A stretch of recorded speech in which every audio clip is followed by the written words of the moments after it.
morning, everyone. Welcome to day 4 of the ECSA conference. I'm Simone Ruffinat. I'm part of the ECSA headquarters team, and I'm the project officer for DNosis, and we'll be chairing this session this morning. So welcome to this workshop on the highly inclusive DNosis methodology that tackles socio-environmental issues using citizen science. Before I start introducing the speakers, I would like to just mention something, a housekeeping issue. So if I could get the shared screen, please. Perfect. Thank you very much. So there's been 2 conference hashtags being used on Twitter the last couple of days. And there's actually the ECSA 2020 hashtag is also used by another association that has a conference. So to make sure that the threads don't get too messy, if I can ask you from now on to maybe use the hashtag SitSci 2020, please. So that's just a short announcement. So we'll get to the workshop. This workshop was actually thought to be a discussion in smaller groups if we could meet in Trieste. So we can share our DNosis methodology with you, and we can also discuss on how this can be potentially used in your projects or approaches. And the aim was to pass on our lessons learned. So now online, we changed it a little bit. So we will present our inclusive methodology and the tools with lots of examples, and also pass on our main lessons learned. But please add comments and questions in the chat throughout the entire workshop. And I also add the comments about your projects, how you ensure inclusiveness in your project, and how you think maybe what you hear today can also help with your engagement in your project. So we'll try to come back to these comments at the end of the workshop, and we'll also move to Zoom after this workshop during the coffee break to have more discussions face-to-face with you. So if you're interested in continuing, please come to Zoom as well. And there we'll also have a community champion, one of our citizen scientists, telling her story in this project. We'll stop for questions at some point in the middle as well, so please write your questions at any time in the public chat. And we'll also have a question session in the end. And Rosa Arias will be monitoring the public chat as well. She's the coordinator of this project. So she's on the other side of this broadcast, and she will be answering a few straightforward questions in the chat. So if there are any, please keep an eye out on her answers as well. If I can get the slide up again, please. Yes, perfect. So you can see a photo of Rosa on the left if you haven't met her yet. And we'll be using Mentimeter throughout our presentation as well for a couple of questions to get your thoughts on a few things. So please make sure you're ready to open Menti and to answer questions. We will be sharing the direct link to the Menti page on the public chat, but there will also be the code displayed on the specific slide. So you can either use the code or the direct link. Okay, I would like to introduce the speakers now. So we've got Nora Salas-Johan. She works at Ibercivis, which is the coordinating partner in this project. Ibercivis is a nonprofit foundation that promotes the concept of citizen science, implements citizen science projects, and also provides technical support. So for example, in the EU SitSci project, they're doing all the tech stuff. Second, we've got Lucia Irandanea. She works at Ideas for Change, also in Barcelona, like Ibercivis. And Ideas for Change is a consulting and a research company that focuses on innovation with impact. And they're specialized in design of open and contributory business models, as well as the development of citizen participation strategies. And last but not least, we've got Maria Alonso. She's from Mapping for Change in London. And it's a social enterprise that's partly owned by the University College London. Maybe some of you have seen the poster presentation by Louise Francis yesterday. Mapping for Change aims to empower individuals and communities to make a difference to their local area through the use of mapping and geographical information. So all 3 very central to the DNosis methodology. And as I'm also part of the DNosis project, I will start with the introduction to this workshop as well and to the project. So first, I will tell you a little bit about the DNOSIS project, so we're all on the same page. Then Nora will tell you about the inclusiveness engagement model, and also start with the example of Barcelona, the pilot study in Barcelona. Lucia will then take over and tell you more about the example and some details. And Maria, in the end, will tell you about some stories about inclusiveness and some really important lessons that we learned. And after this workshop, we will move to the Zoom discussion where you can hear from our community champions.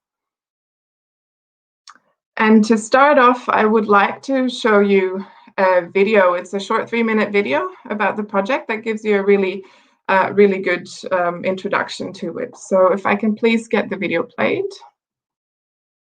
Thank you.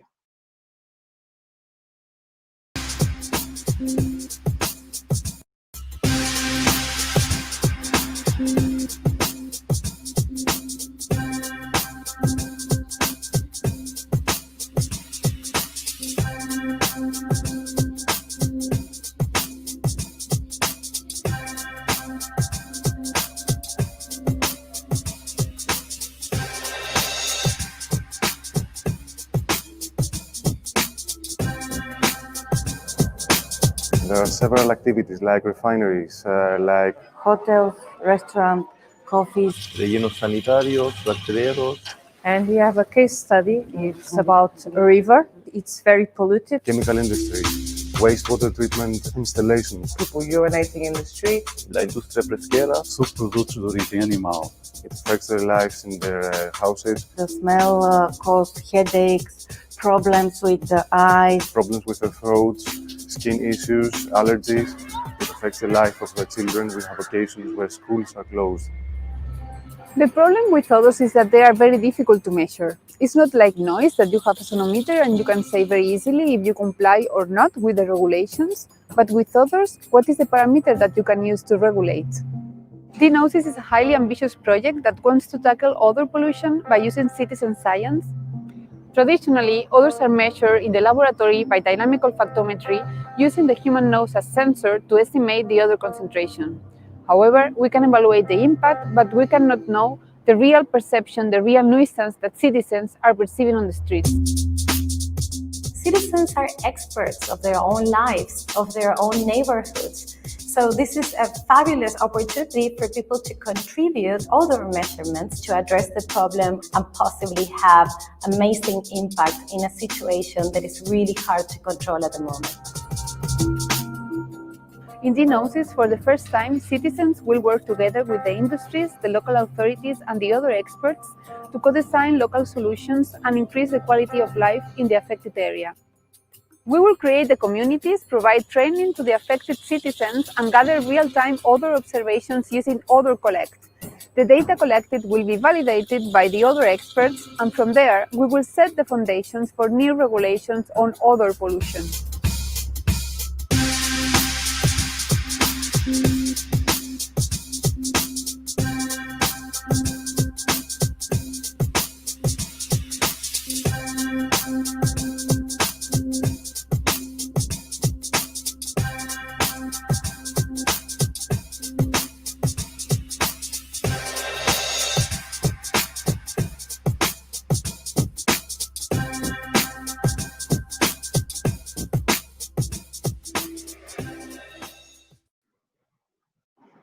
Thank you very much. Yeah, so the video gives you a really short introduction, and it also features a lot of our project partners. So you see the variety of our consortium as well. If I can get the slides up again, please. Perfect. So as you've heard, odor pollution is the central topic of this project. And odor pollution is actually a huge issue. It is the second largest cause for environmental complaints. It can affect the quality of life of people, and it's very, very difficult to measure. And so even good smells and also bad smells can actually lead to nuisance. So odor pollution is not just about bad smells. It can also be good smells, as in a chocolate factory, for example. If you live right next to it and are exposed to it all the time, it can become a nuisance. Odor monitoring methods are very expensive. they're quite inefficient, and there's a long process to it. And there's no information about nuisance in any of those monitoring methods, which makes it really difficult to monitor the levels of odor and how people are affected by it. And there are disparate regulations throughout Europe. So many countries actually don't have any regulations at all about odors.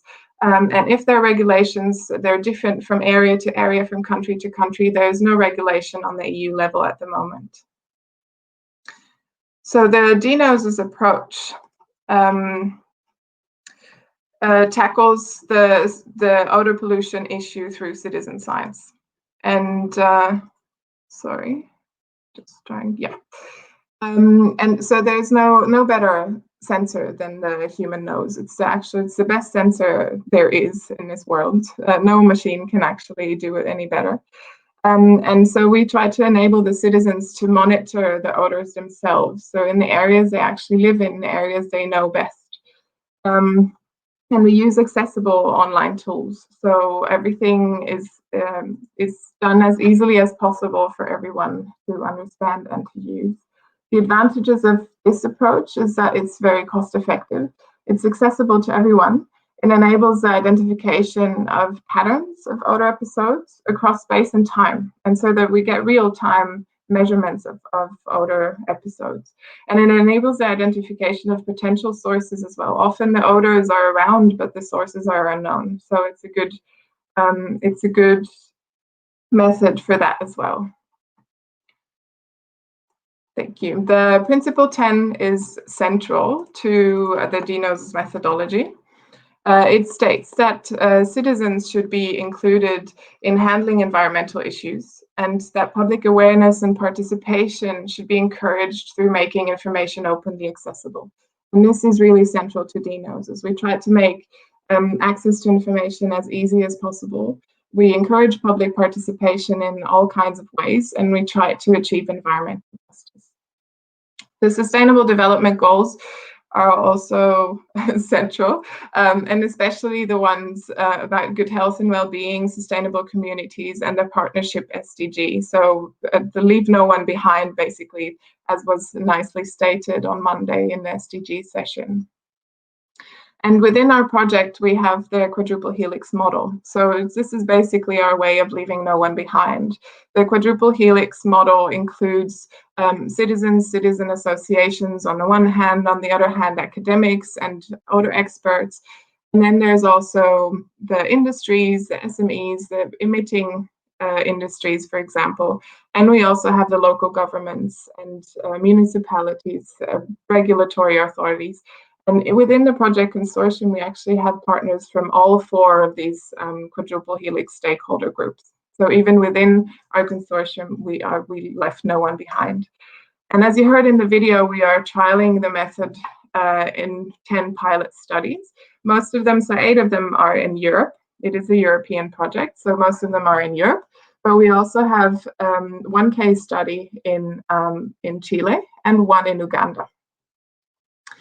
So we start locally with our case studies with those specific communities in those different areas. And we provide them with the tools they need to measure the odors and to start making change. But we go up to the global scale. So all our tools are actually available on a global scale. We have the Odor Observatory, for example, which is a platform that gives information. You can find all kinds of information about odor pollution, about different case studies and everything like that. So it's a platform that gives you lots of information, and it's available in many different languages as well to make it as inclusive as possible. Then we have the community maps, which you can see on the bottom left. Those are actually, it's a multilingual responsive web app. It visualizes geospatial data, and it actually enables the creation of bespoke maps. So you can create any kind of map.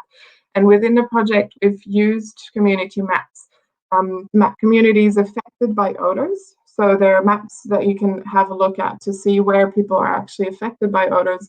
There are other maps where you can look at odor regulations in different countries and areas. And then we've even used them to map odor memories in one of the pilots that we have. And the AutoCollect app, which was also mentioned in the video, is an app that is also available on a global scale. It can be used by anyone to map odors in their area. And it's a real-time odor measurement device or tool. And we've also done lots of policy, and we're starting our advocacy work as well. So on the right, you can see our policy brief introducing the issue of odor pollution. And so our policy and advocacy efforts go beyond the local level. So we do a lot on the national and also the international, so the EU level. And we're advocating for better or new regulations regarding odors if there are none. So now we get to the inclusive engagement model. So I would like to pass on to Nora for this part. Thank you very Nora. much. The floor is yours. Thank you. Thank you very much, Simone, for this nice introduction. Good morning, everyone. It is a pleasure to be here. So I will present you the denoisive inclusive engagement model. So next slide, please. Thanks. This model is largely based on previous engagement models from Partners Ideas for Change, the Bristol approach, and Mapping for Change. We also adhere ourselves with the extreme citizen science approach from the ECSA group at UCL by Hackley. And we are adapting this model to the 10 pilot case studies that Simon mentioned, not to be used as a prescriptive model, but a useful guide that can accompany the pilots in their engagement strategies in all the different contexts. So we are also starting the evaluation of this model now, and we hope this model can be also useful to engage other socio-environmental issues across the globe, in particular taking into account the local needs of the people. So we do not understand the model as a linear approach, so there are many iterations occurring among the phases. So I will just explain you briefly how we intend to do it. So first of all, we want to identify the issues. So are there any other issues in the area affecting communities?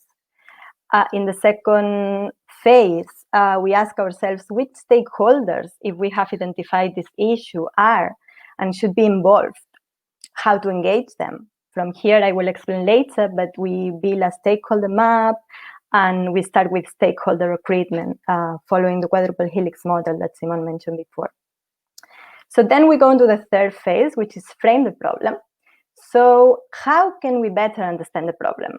We set the initial priorities here and deepen on the historical, social, others' technical knowledge and the local context, which is very crucial for us. So in the fourth phase, pilot design, we ask ourselves, how can the pilot help to improve the other issue? Which data needs to be gathered and how? Which skills are needed? From here, we run co-creation actions with key stakeholders in order to build a common agenda that, as you can imagine, it's not easy if we want to engage industries, citizens, local authorities, and researchers at the same time. So the fifth phase is data collection. So we want to deploy a data collection protocol and gather data with the stakeholders identified, to then go on to data analysis. So what does the data tell us? We hope to get to the seventh phase, which is action. So which solutions can we co-create with all the stakeholders to tackle the other problem and look for improvements?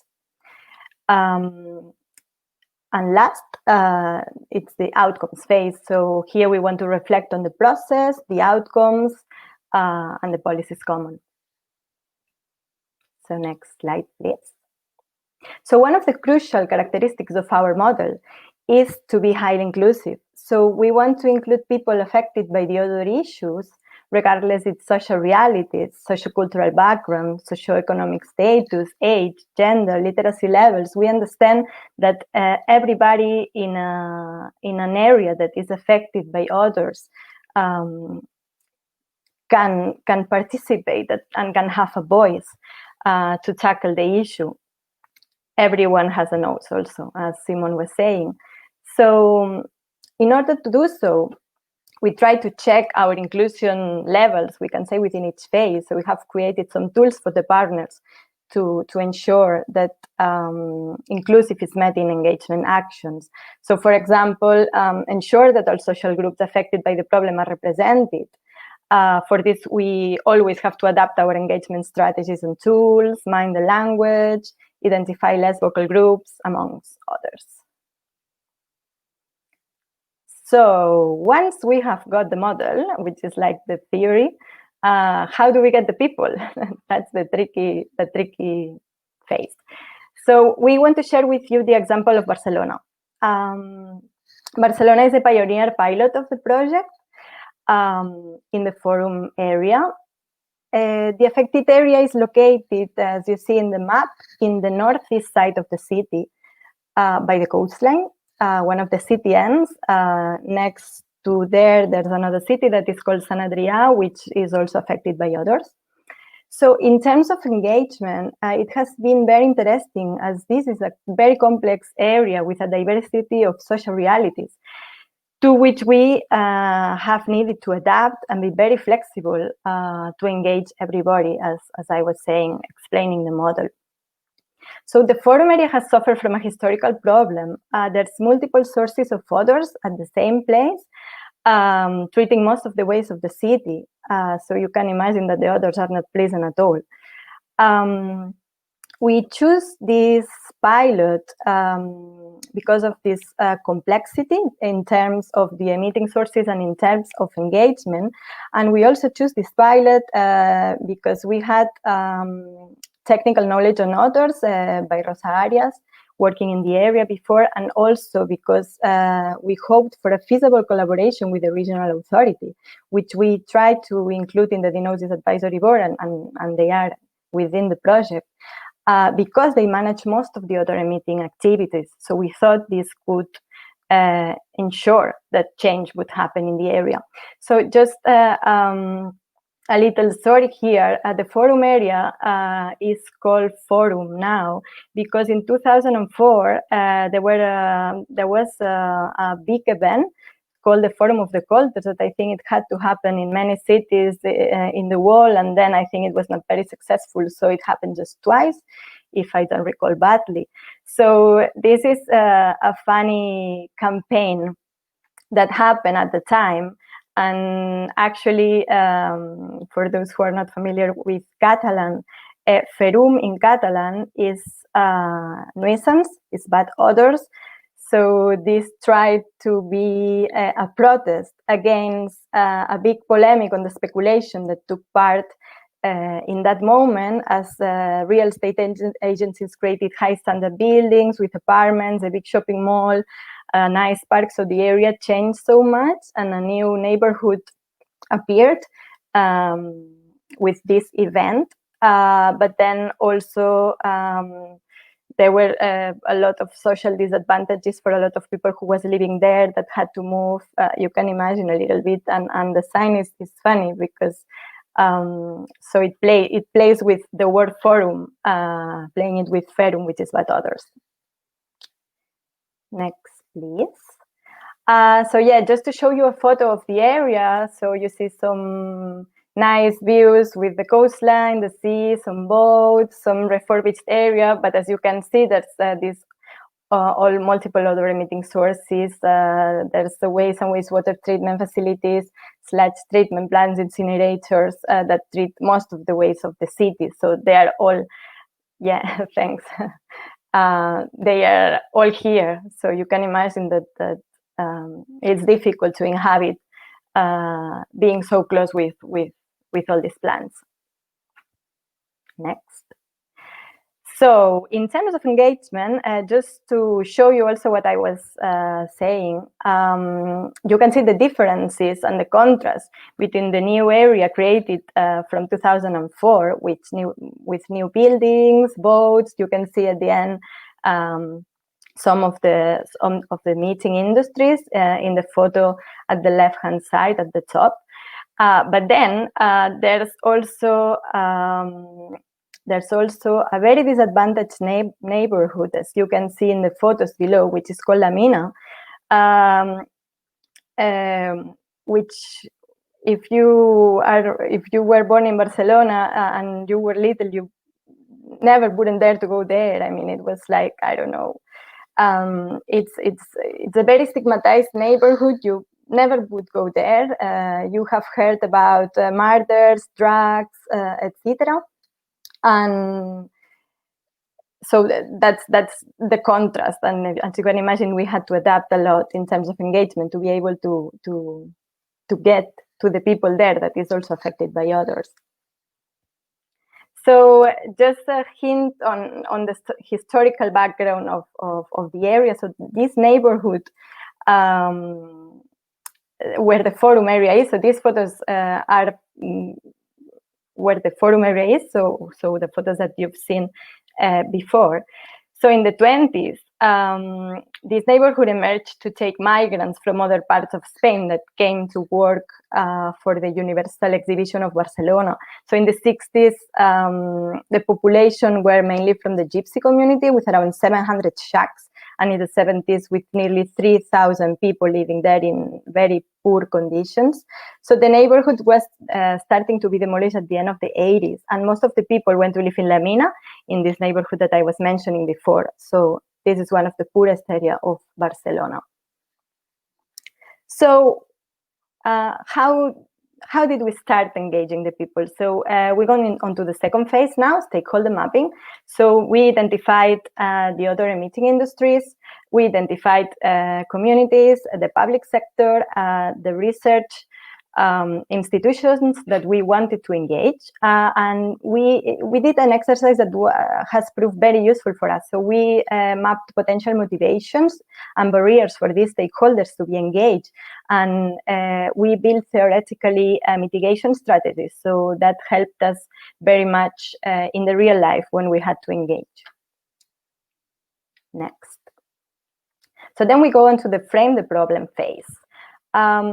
We had some meetings with the regional authority, which, as I said, manages most of the plans. We also started meetings with the citizen association, IRENET.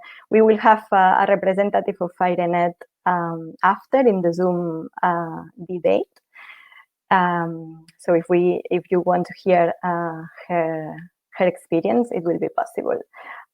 So this association includes more than 50 different associations, and we got to know that they were very active in the issue. So we started meetings with them to frame the problem. And then we did some visits with the emitting industries to better understand the problem. So now I would like to pose you a question using Mentimeter. So please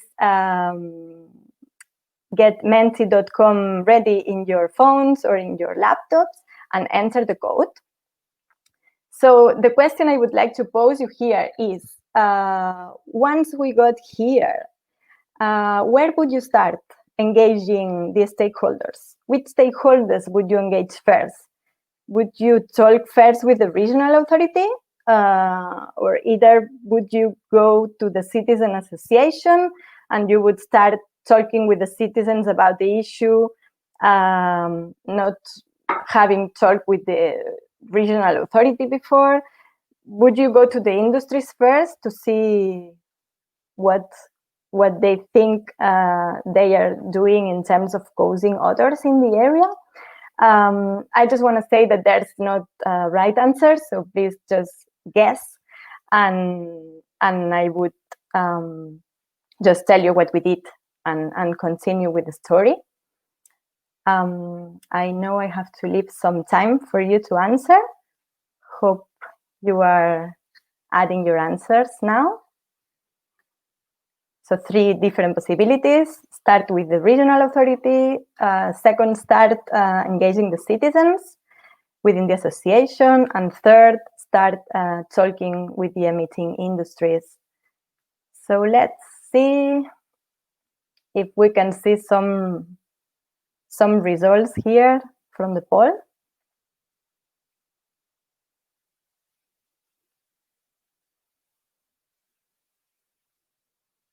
Yeah, they're coming up. Okay, so most of the people would engage the citizen association first. actually a big majority of the people who voted. And then I see, okay. So then I see some of the people voted the regional authority and not many, so just one, I guess, yeah. The other emitting industries. Great. I would love to hear from you and your opinions on this, but maybe we can just discuss later in the chat. So I will tell you what we did. Actually, it was not easy to decide, and we had also kind of internal discussions within the team, because we thought that as you voted, as most of you voted, it was right to involve first the citizens.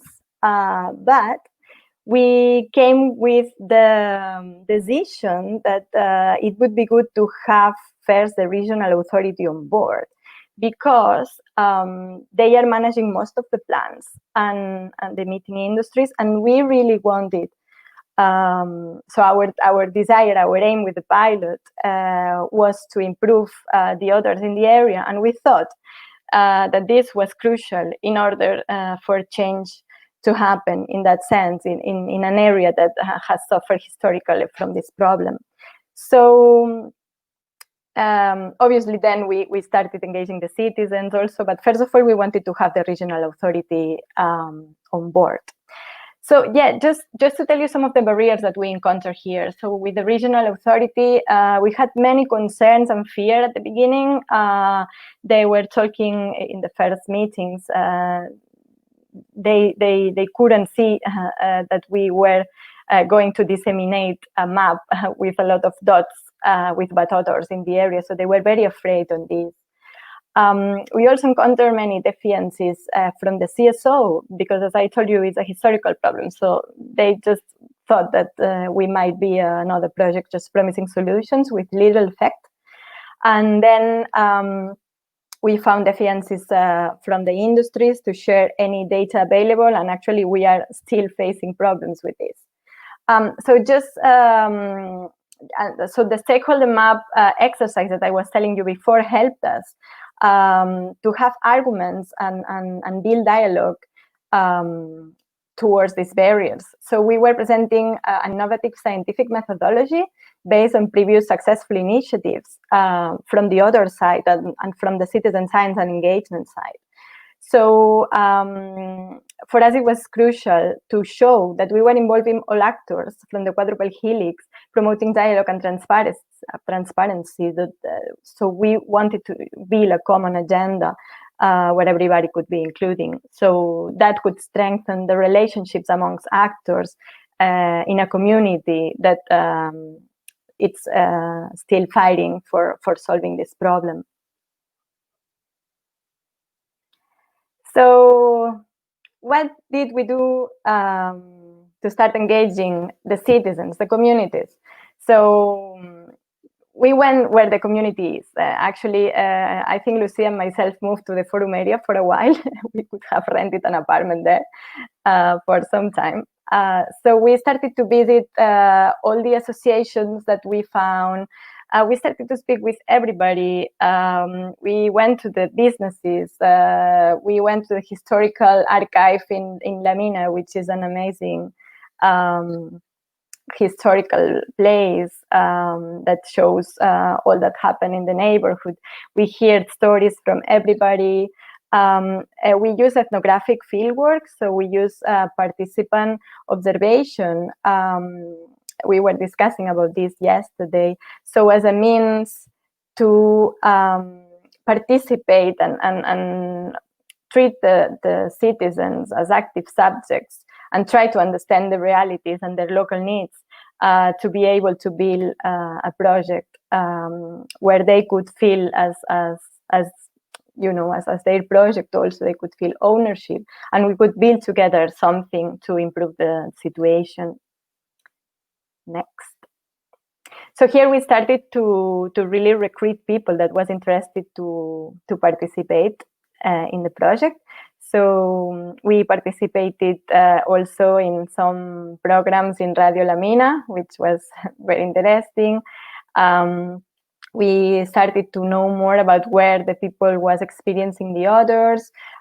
We were involving ourselves in community events that were happening in the areas you can see in the pictures. We mapped a lot of places where people were gathering.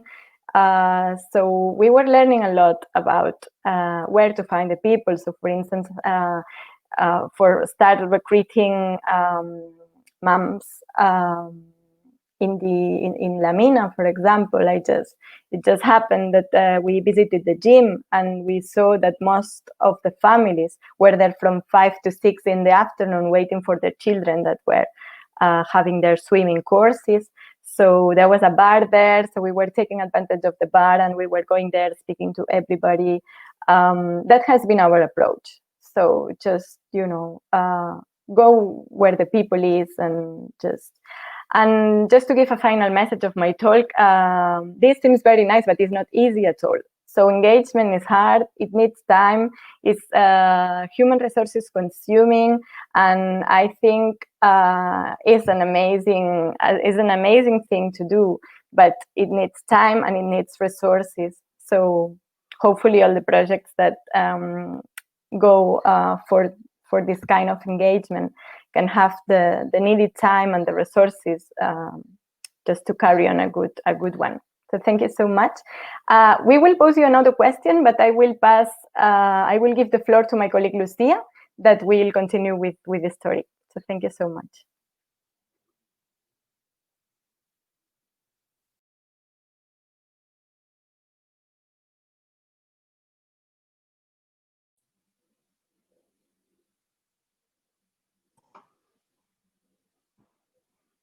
Okay, so there's the direct link to the Mentimeter in the public chat. So you can use that or the code. And then Lucia will take up the answer and continue from here. Lucia. Okay, so I will just pose a question then. So from here, what would you do next? So if you can go again to menti.com and guess what is the next step in this exciting pilot case study in Barcelona? What did we do after identifying the issue, understanding the context, mapping the stakeholders, framing the problem? What is next? What did we do next?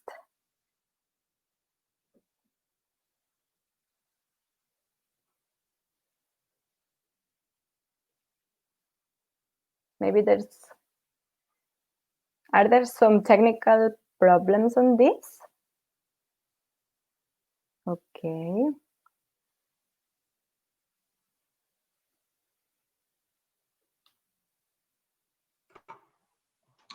So Lucia should go on now. It's her part. So if the control room can please put Lucia on and share the slides as well. Great, thanks. Is Lucia's around, right?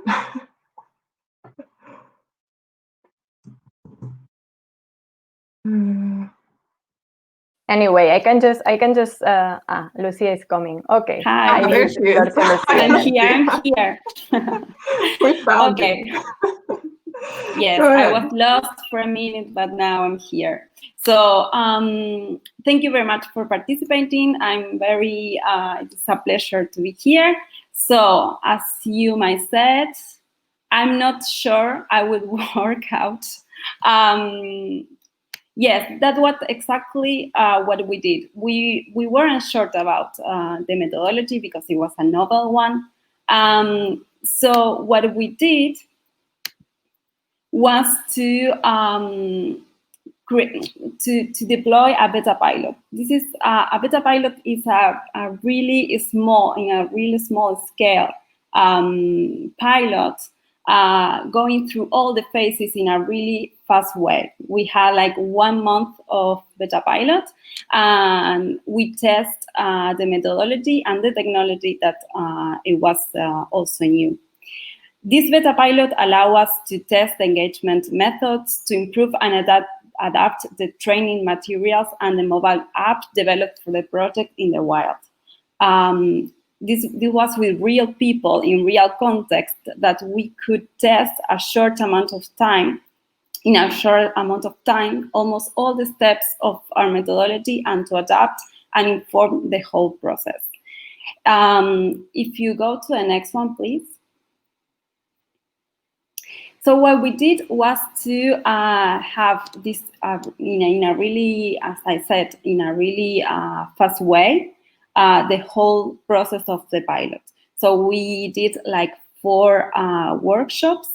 The first one was to understand the problem and frame the problem. The second one was to train on other training and to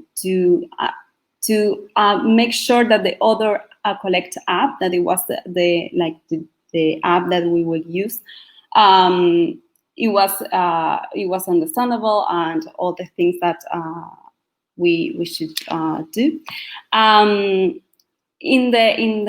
We didn't do like a workshop between the data collection and the data analysis, because we wanted to have first-hand interviews with the participants to gather their feedback around the app. On the third workshop, we had data analysis with like a small amount of data that we had collected in 2 weeks. But it was suited for us, and it was really useful to understand like the data, the app, and all the things that might be wrong. But the final workshop was a co-design of next actions for the pilot. So with all this really fast beta pilot, we could go to the 4th phase, that is the pilot design. And this pilot design was informed by this beta pilot, because we weren't sure about this methodology and this app. We had all this, we gathered all this feedback from the community champions about the whole method. So a new strategy co-created with them was ready, and for example, we had some changes from the original strategy.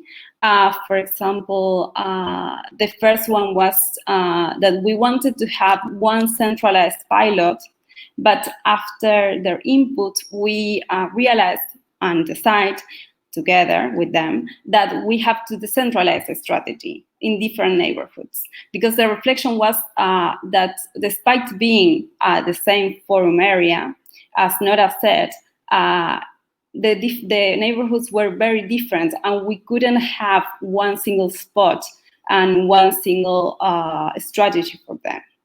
Also, we decided not to have like create new events, but to build upon the existing ones, the ones that the community create and deploy, and it was very important for them. For example, here we have with Nora in a event in the winter.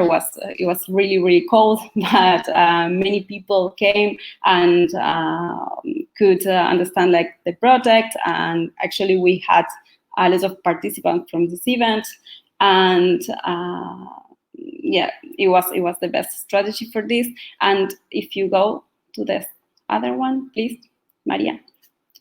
So the other thing that happened was, as I said, we trained people on other recognitions and use the app. We deployed a lot of sensory walks to train people on other recognition, and also we had informal meetings to gather more participants and attract more people. In the middle of this, we create materials for them to be on board.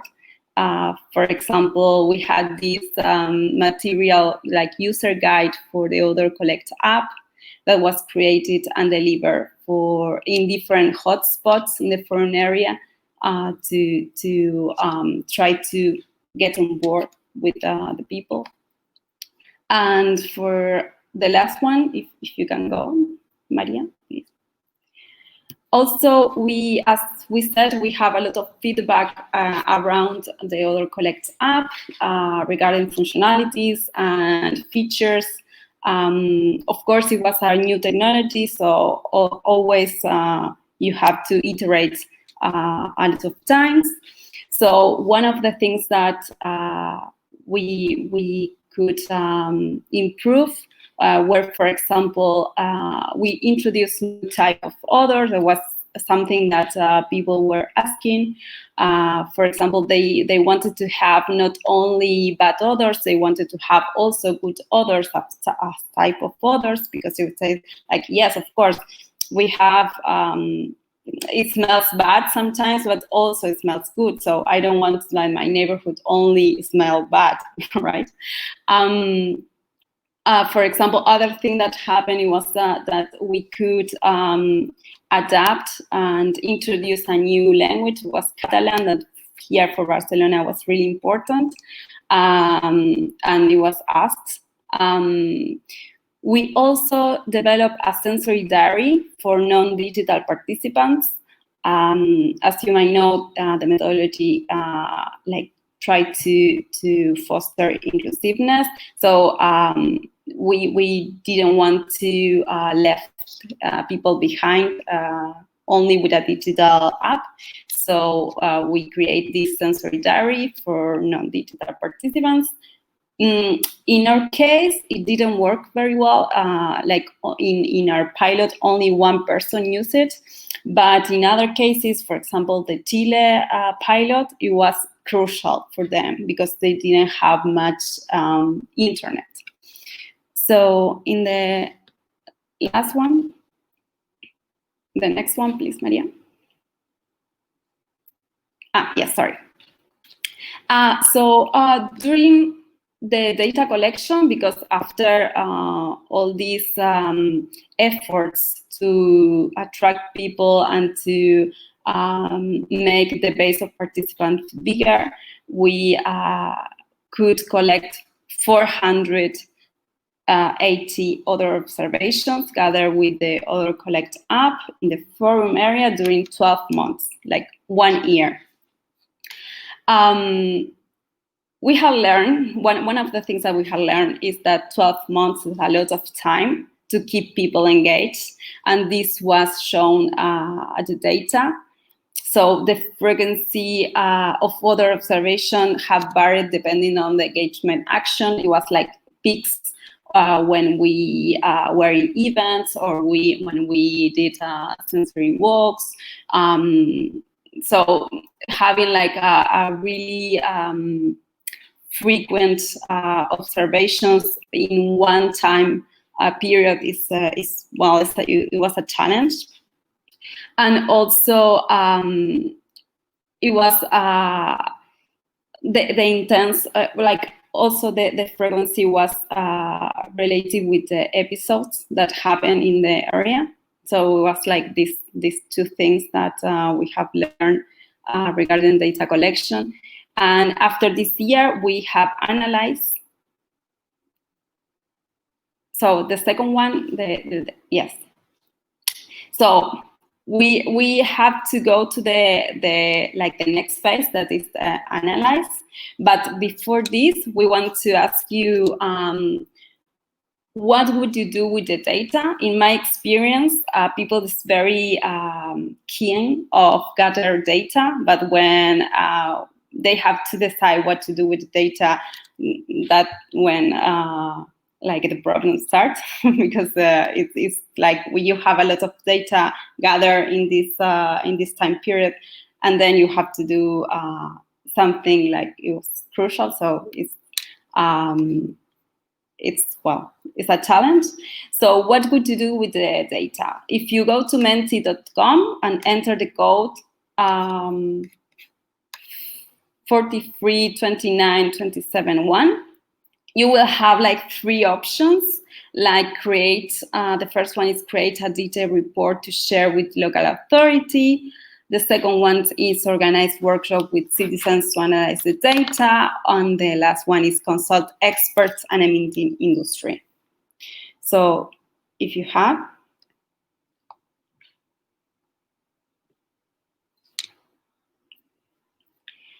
So, of course, there is no right answer.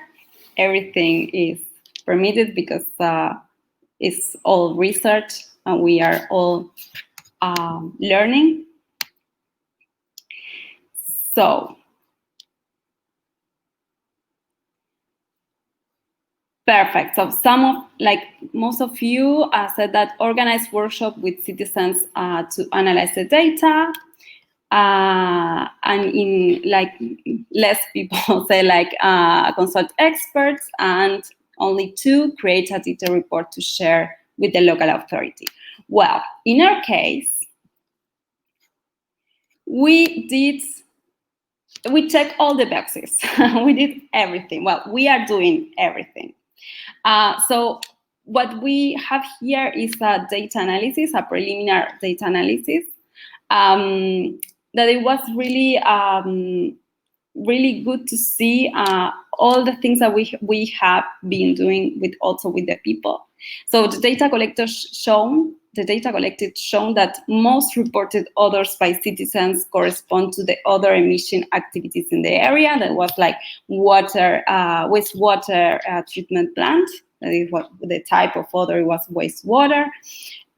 With the 52% and waste, that 26%. I don't know if you remember, but Nora said that we have this concentration in the foreign area of odor emitting industries.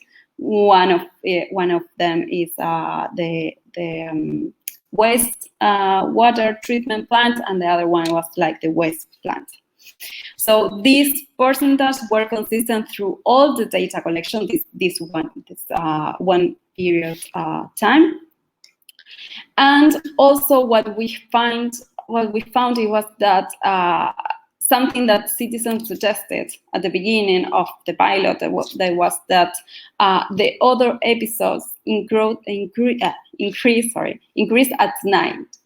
So possibly because the activities that are done in the night by the emitting industry. For example, one of the things that they said that it was that at night at 8, some trucks leave the facilities with slash that smells really, really bad, and this was possibly correspond because the other episodes. So what's next? We are in the final phases of the pilot. We have shared with the community this preliminary data analysis, and we want to correlate this data with the ones from the industrial operations to find ways to improve the odor pollution. This is not an easy task, but it was approved by the regional authority that we can create a working group with the wastewater plant and the waste plant to correlate this data.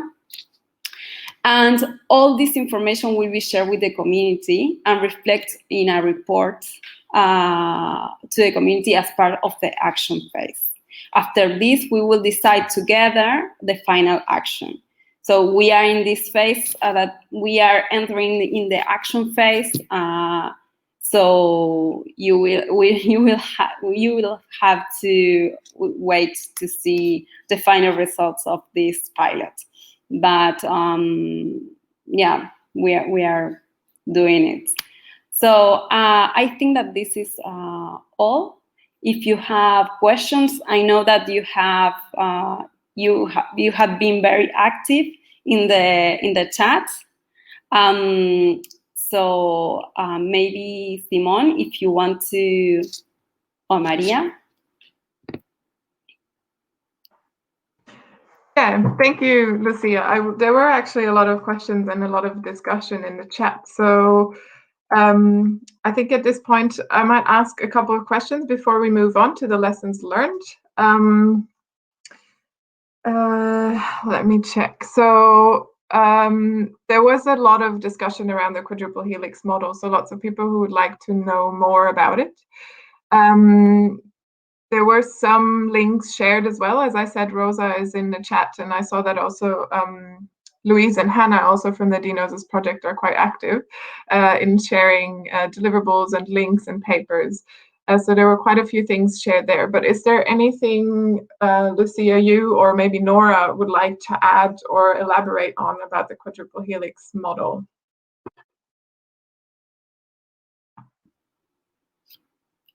Okay, I will go. The quadruple helix, I don't know the question. Can you read me the question? Yeah, so it was just about, I'm very interested in this quadruple helix. Can I find more info on that? And then other people were saying, yes, I would like to know that too. So it was less of a question, more like, can I know a bit more about it? Yeah. Perfect.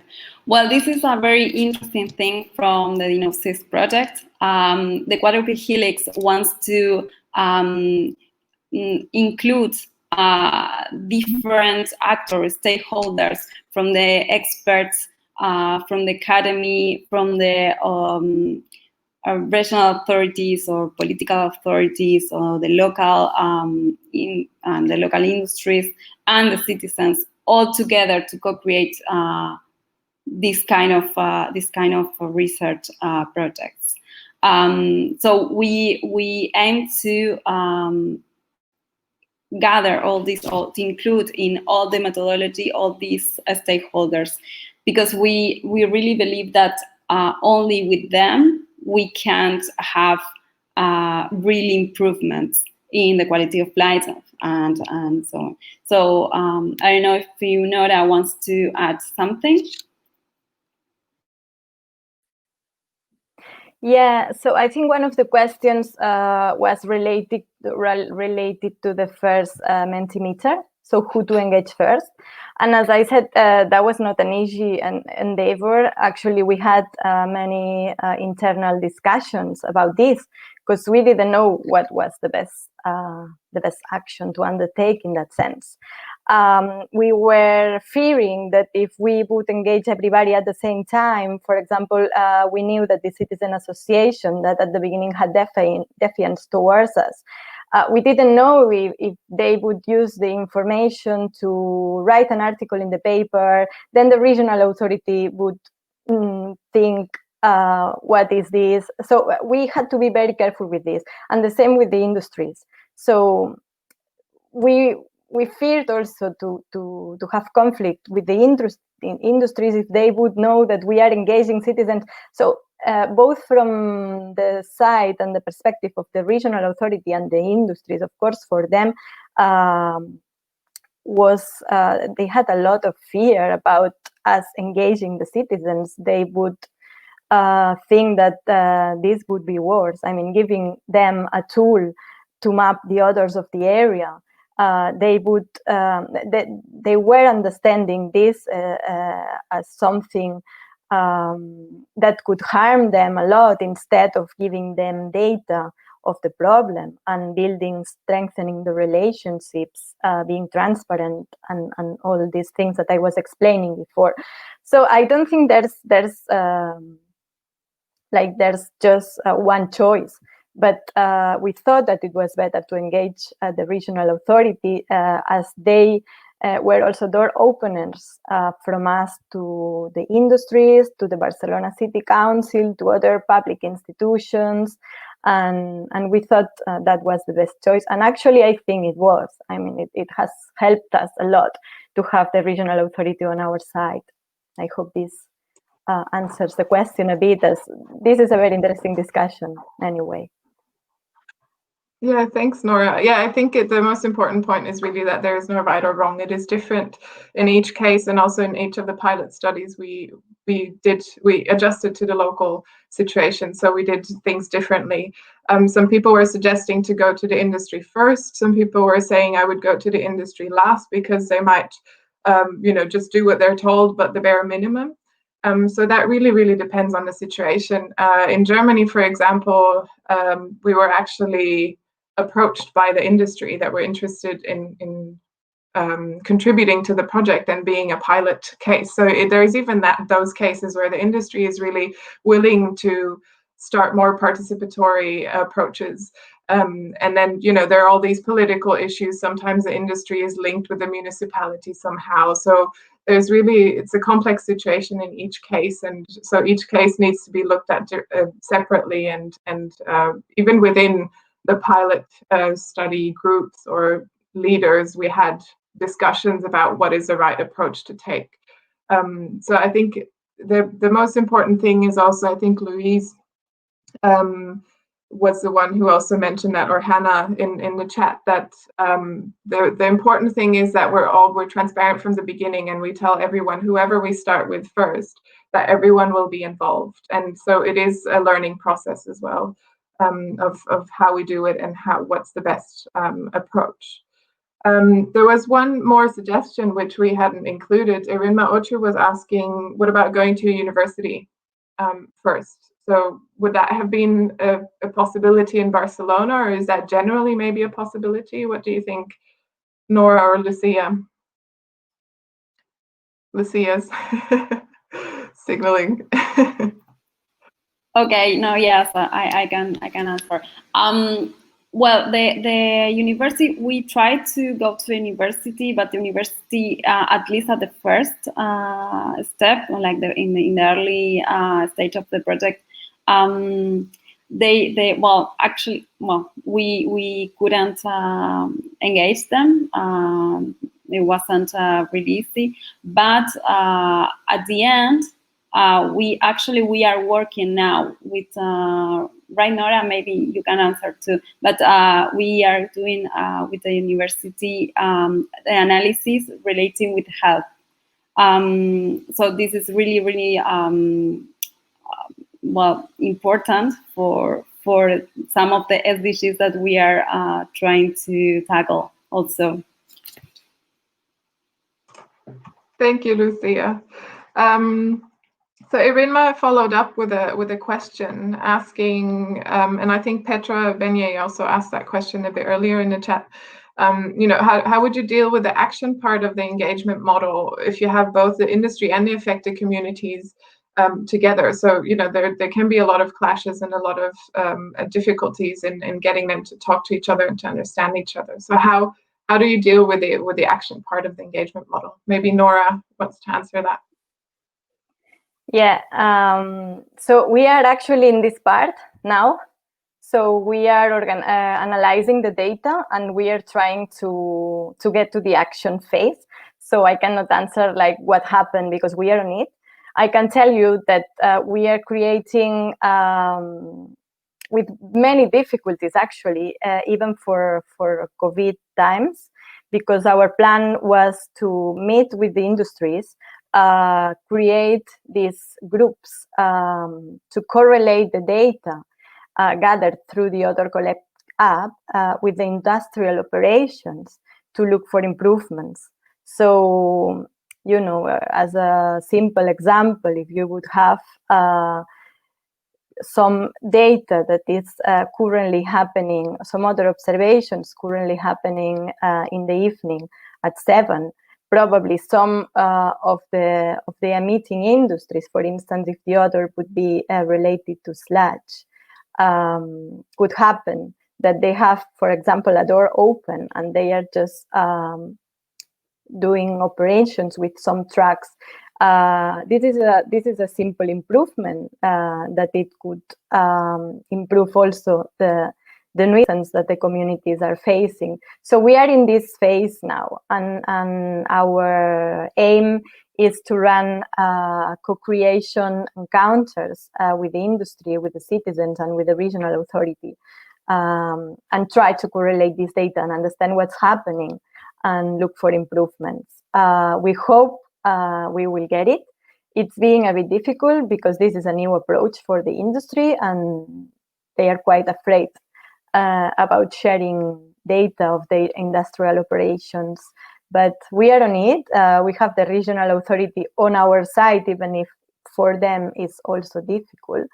But yeah, we are trying our best. Thank you, Nora. So at this point, I would like to just end the questions for now. We have more time at the end, or if we don't, we will, move to Zoom and we'll pick up all the questions there as well, so we can also answer face to face, and maybe you can ask more questions as well. So Maria will tell us a lot about the lessons learned and specific little stories about how we actually adjusted our methodology in the different situations. Maria. Thank you, Simone. Hello, everyone. Well, you've learned about the methodology we are proposing to use in this project, and you've actually heard how it has been implemented in a specific pilot, the Barcelona one. But we thought it would be interesting to also share all the stories from other pilots and other moments related to also how we had to change some of the things to be more inclusive. So starting from a detailed and accurate stakeholder mapping, as Nora explained, which gives you information about who to engage and when and where to meet them. This is a crucial step when wanting to engage people in the moment where citizen science occurs. So in our model, citizen science occur or starts when we've got a research question and when we've got a hypothesis. For example, in Barcelona, where is the odor coming from, or what type of odors are people perceiving as a nuisance? Once we've got that question, then citizen science starts, and it finishes with the different action proposal that's generated a little bit of debate. So get your fishing rod ready, because we're going to go and fish where the fish are. And the first picture you see here, you might recognize Nora and Lucia up on a stage, and despite their amazing singing skills, they're not there to perform. This is actually in the neighborhood of La Mina. This is where Nora was explaining that the different social issues were taken into account. And this is during the local festival.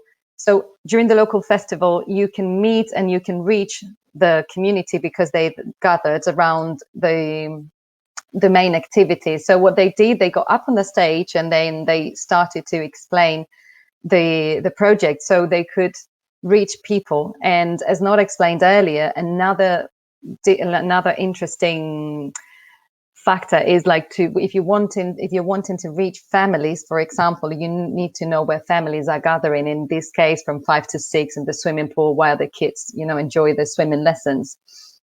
This is in the case of Thessaloniki, we've got another pilot there which is dealing with river pollution and trying to use odors as a way to determine whether there is an episode of pollution in the river, and also to gather data about the refinery, because this is an issue that it's really bothering the community. So what happens here, we're dealing with a community which is located in a low income area, and the main networking or influencing person or an institution is the church. So our pilot leader in Thessaloniki, they went to the church and they introduced the project, and they kind of got teamed up with the priest, because it's the influencer, the best influencer in the area, and they got the opportunity to meet the community through the church institution. So you need to be ready, believe it or not, to go to these different places. Let's now take a walk to the other side of the world, not the other side, but a bit far, to Chile. In this case, this is the pilot in which a local community situated next to a wastewater treatment plant in Los Alamos. They've been complaining for years, but they couldn't recognize where the odors were coming from. So what a pilot leader did, and it's this gentleman here, Gerhard, which is our pilot leader in Chile, he took the neighbors to the other side of the fence and he showed or trained them. He showed the installations, he told them how the wastewater treatment plant worked, and then also train them in recognizing the different odors that the industry could emit. So they spend a good day out in the field, and this worked really well for people to be able to report more consistently because they would be able to recognize the odors. And also it created, before this walk, the wastewater treatment plant was seen as a black box. It's like, okay, what's happening there? It smells, but I can't recognize what specific smells are coming from there, but also I don't know what's happening inside. So the fact that the doors were open and they went to the other side made the industry and the neighbors also, start the conversation and then understanding each other, because with odor pollution issues, many of the problems or many of the emitting industries are related to activities that are needed for our like normal activities like wastewater treatment plants, waste plants, etc. Coming back to Europe, well, in this case, we're back to London. Sometimes you need to reach the people or team up with people who are already, claiming for or campaigning against issues which are related to what you're trying to achieve in your project. So since 2016, there's a community in northwest London, sorry, Louise, and they are claiming that there is like this gaswork redevelopment is emitting some toxic air, which is affecting the quality of life. And they think that this wouldn't be happening in more affluent areas. So the way they had to complain to the council was to use a telephone, which is not always successful or easy. So what we've done is we've teamed up with them, and then we've offered Odor Collect as a way to gather real-time observations and then have the opportunity to collect evidence when going then to the council, because people get tired of trying to reach the council on the phone and it's not really working. So sometimes it's about teaming up and supporting communities, which can also be relevant to your own project. And speaking of using Odor Collect and speaking of going where people are, this is a picture from our pilot in Porto. The waste facilities from Porto metropolitan area are located by the Tinto River. And the way this also by the river, there is a path that people use on their day for a daily walks. And this path is used every year by 3,000 people. So in Porto, what we're trying to achieve is something similar to what we're doing in Thessaloniki, which is basically to understand or use odors as a way to identify the status of the river. So if you smelling something while walking along the path, you can report it, and then the river keeper can actually go and check whether there is a pollution episode in the river. So recently they've installed these little signals with some information about Odor Collect, and then try and engage people on their daily walks along the path by the river to use Odor Collect and to report if they see anything or if they can smell anything good or bad. Specifically, in this case, we're more interested in understanding the bad odors because it will give us an indication of how the river is or what the situation with the river is. And now I want to change completely, because I've been explaining how Odor Collect has been used or promoted to actually contribute to other causes. And here, what we are doing, this is the Kampala pilot, and what you're seeing is a school kid writing something on a smell diary. So what happens in Kampala, we're dealing with an urban pilot, and there are many sources of odors, and many of those odor sources are even caused by the community themselves, because people are burning rubbish and because they using latrines inappropriately. So there is an opportunity to identify what the odors are from the community, and then even make small changes themselves so they can avoid this nuisance. So here we partner up with kids, and in Kampala, in schools, school kids do not own smartphones, and I'm not saying that any kids should use smartphones, but the way to overcome this is like, okay, what is the how can we collect meaningful data, or what is the minimum information that we need to collect to make a data or to make an observation valid? And there are 4 things that we've identified, which is date, time, location, and type of odor. Just as you do with the Odor Collect app, but we translated it into a piece of paper that the kids could use together with a map of the area, or with the help of an adult to indicate where the odor is happening. So here, and I think there was a question earlier on the chat, how to digitize this.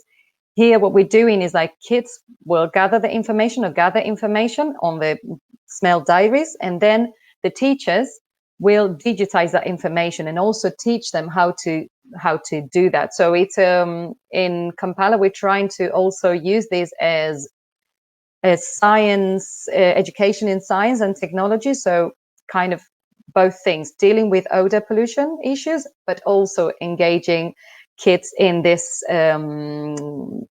science careers or science and technology. And you don't need to go that far or deal with kids to encounter people who cannot use apps. And this is the case that Simone's encountered in Germany with her pilot. Some of the people in the local pilot, which is also dealing with the river basin, they are really willing to participate and gather data, but they cannot use smartphones. They really cannot. Simone tried on the phone with the group to make them install the application, the Odor Collect app, but it was really, really difficult. So now what they've decided to change to a pen and paper version. So then once they collect the data, they can send the data to Simone, and she can digitize it, unless there's like a community champion who wants to take over. But this we'll see this with time. And what happens when you've got a community already engaged, but then in times of a pandemic? So the pilot in São João da Madeira, which is in Portugal, a bit south from Porto, this is a very interesting location because they've been suffering from odor pollution for years, and the community has been well organized to campaign against it, to the point that last year the odor emitting industry, which is it's a plant dealing with animal byproducts, so it's really, really smelly, and it's located just in the neighboring municipality. So São João da Madeira's neighbors suffer from the odors coming from the animal rendering plants coming from the neighboring village. And last year, the animal rendering plant implemented some improvements. So it looks like the odor pollution issue has been reduced. But this was implemented in autumn last year. And the crucial months are like spring and summer, when the heat is, the temperatures are higher, and then the odor pollution issues are more present. So this community was already engaged. We just try to monitor whether the solutions implemented by the industry were actually effective. And there had been some training with the community. There was a group of volunteers recruited, and they have they had designed a strategy to collect as many odor observations during the summer as possible. But then during the pandemic, it was not possible for them to meet. It was not possible for them to organize activities together, like sensory walks or other types of activities. So that what they decided, the pilot leaders and the community decided to do together, was to create this Facebook group, so they could encourage each other and share their experiences during times of lockdown. And it's been quite interesting to see how a group of 50 members have been. You can see the report, like the odors reported in Odor Collect, the odors reported in Odor Collect have been continuous, and maybe we'll see what happens after the summer. Maybe the odor pollution issues has been partially resolved, which would be a very interesting result of this pilot. And I'm going to stop here, and maybe I will give the floor to Simon, because I know there's a lot of discussion going on the chat. I can see here is like woo, woo.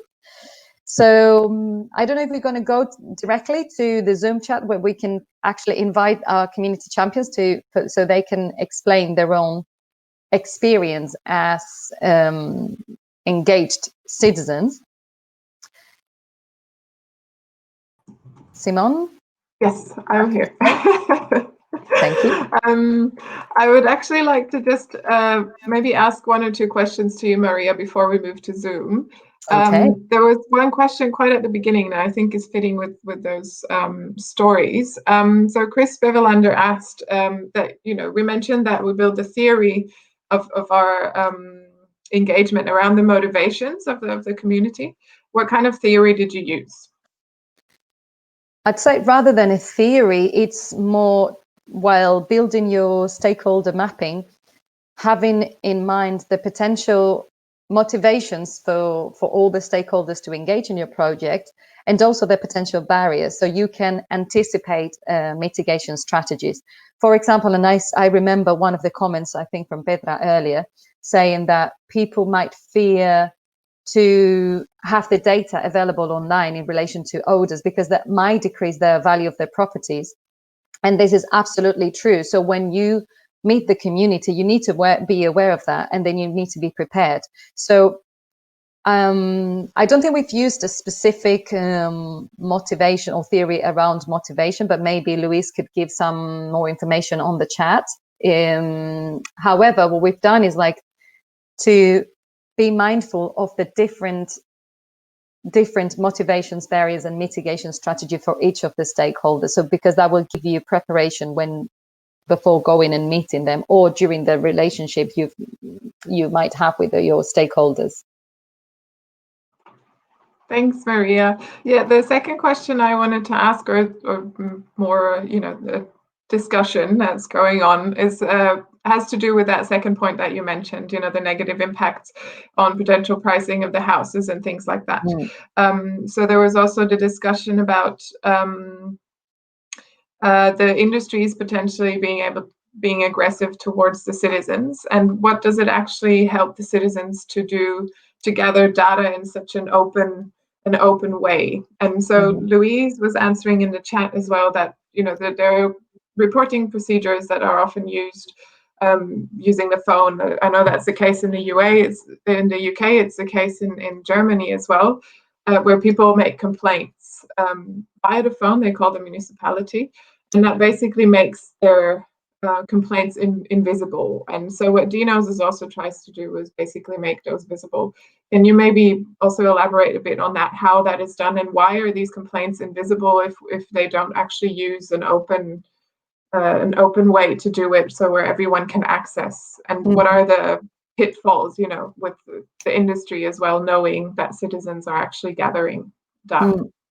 So maybe to clarify, sometimes we might want to actually keep the data not invisible, but maybe private. If we have a good collaboration between the industry, for example, and the community, and they want, and also the regulatory body or the local administration, if they all on board and they want to, okay, let's analyze the information first and let's see what happens. Maybe the collective decision is to keep that data a little bit hidden, while I'm trying to understand when are the odors being emitted, and what was the industry doing at that time, which is the most difficult information to get, to be honest. But maybe that, we might decide, it hasn't happened yet, but we might decide in a pilot to actually keep the information a little bit private. But what might benefit to the benefit, the benefit of public, like having the data publicly accessible, would be that maybe other neighbors will join as well and will feel empowered by, you know, all the data visible, and also it will maybe highlight the fact that there is an issue happening in an area. So maybe a community which hasn't been heard earlier might be heard now, because there's, like, you know, 50 people saying that something is happening here, and it's not just you going to the city council, taking the time to report, taking the time to wait on the phone until someone picks up, and then get to the person. So this is what people in the UK were saying in the UK pilot, is like we don't have enough power, because a lot of people just give up. They cannot be bothered with the official, you know, complaint channels that they're giving us. So we want to gather evidence, even if it's not official, but to start making a case. Yeah, thanks, Maria. I think Louise also mentioned in the chat, in answer to that it's kind of a black box. So as you said, you know, you don't really know if your neighbors are also complaining. Are you the only one suffering? You know, is it just me calling the municipality all the time? Is someone else as well? Why are they not doing anything? And I think often also the complaints actually get lost. So I know this is the case in Germany. I tried for quite a while to figure out where are there areas where people complain a lot, and there are actually no databases. There's no protocol of how you gather complaints. And I think that is throughout Europe. I don't know of any specific protocols. There are some municipalities who have their own protocols, but there's nothing really, no big database. And so also the municipality I'm working with in Germany, people complain by phone, and there's this basically one person who picks up the phone and then just remembers the people, and he knows the place really well, but there's nothing written how often people complain, when and where. So I think that is also a way that it's being lost. So if we use DNOSes and the tools, we can actually make that visible and make sure that it stays there, it doesn't actually get lost. Okay, I think we are in the time, so if I can get all the speakers back on, please, just quickly.